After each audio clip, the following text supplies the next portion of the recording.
Hey, what's up? Go follow my Twitch for more wacky content. If you like I just this. shot the thumbnail. I gave the most whoa performance I could.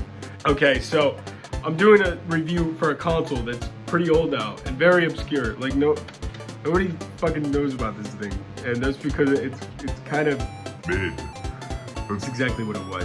Like it runs the games in HDMI. There's a rewind feature on a lot of games. So there's a little cartridge slot in there.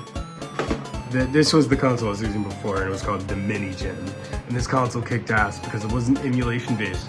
It was hardware based. So it would run it not using emulation, but like hardware. So it was very close to the original, and it sounded amazing. So one day at a yard sale, I got this game right here, and it's been a while since I even touched this console, so I brought it home, and I grabbed this thing out of my drawer. It's been there for months, and I hooked everything back up, and it didn't work. It wouldn't turn on or anything. I switched power adapters, nothing would happen, and I only paid like $20 for it.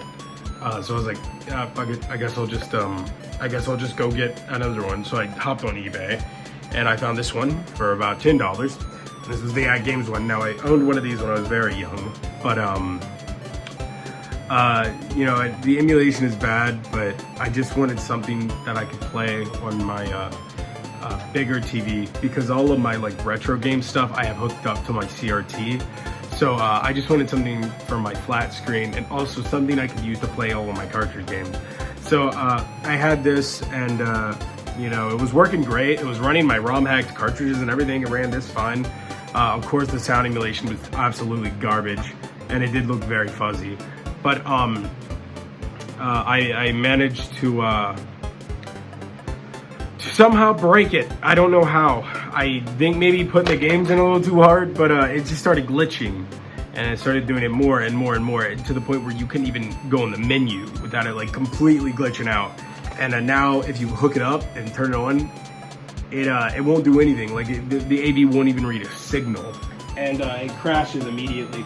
So that was $10, and I jumped on eBay again and then looked for another one, since they were only $10. But then I found this one for $20, and this one has a HDMI port, and it's also a pretty obscure console, because everyone forgot about this thing as soon as the actual Sega Mini came out. Everyone forgot about this console, and I thought to myself, well, for only $20 for an HD Sega, that couldn't be that bad. So we're gonna hook this up, and we're gonna test it, and then we're gonna go over to the CRT, and we're gonna look at that and see how that compares. Now, I've never filmed the CRT before, so I don't know if it's gonna look bad, but I will try to angle it in the best way I possibly can for it to not look poopy when I go over there and try to film the CRT. And the first game I want to test out on it is this right here, because this is a ROM hacked cartridge. So the Ad Games ran this, the OG Ad Games ran this one fine, so I don't think this one will have a problem with it, but I'm not 100% sure yet. Now, okay, all right, there is also reflections on my TV, because this is coming straight from my TV. All right, there we go, it is now fixed. So this is a ROM hacked version of the game. Wait a minute, hold on. This is So here it is, running a ROM hack game, and it seems to run it okay. I didn't mean to do that. I keep accidentally pressing that. All right, here we are, and it runs pretty good.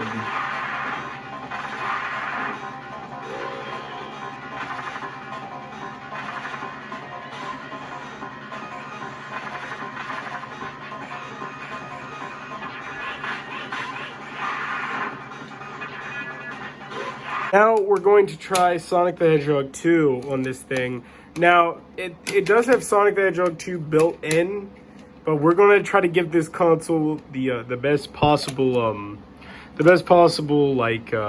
chances against the CRT, which since there's no way this thing is ever going to come close to, retro games on the CRT. But we're just gonna see how they look. We're gonna try it with Sonic 2, and this is the game we're gonna compare. I don't know why I'm rambling so much about this, but this is the game we're gonna compare to the At Games Sega Genesis, and we're gonna use my Wii over there on the old CRT. So we're gonna compare those two since they're both emulation to see if fuck. All right, there we go. Okay, Sonic the Hedgehog 2 on the At Game Sega Genesis. Now the first thing I want to start off by saying is it sounds amazing. Like, listen. That is Sonic the Hedgehog 2 right there. Perfection. That sounds great. Time for me to test the ring sounds. Let's see.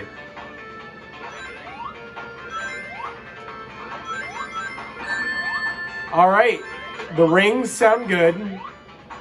The rings are nice. Spin dash. That is fucking awful.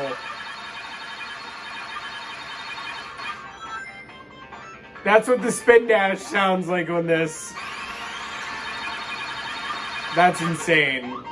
That sounds crazy. But other than that, the game looks really nice. And HD, I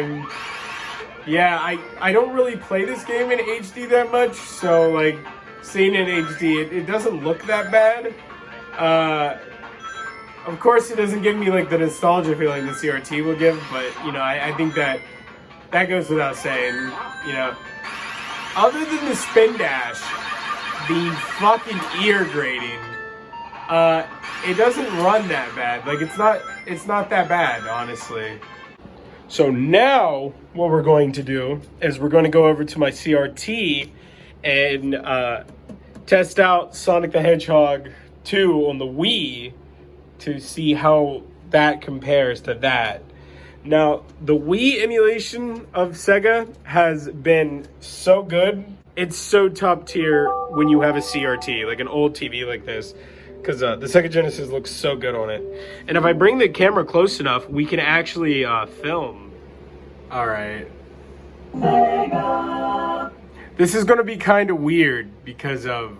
shit, I need to turn off this light. Always with this light. But I have the Supersonic ROM hack.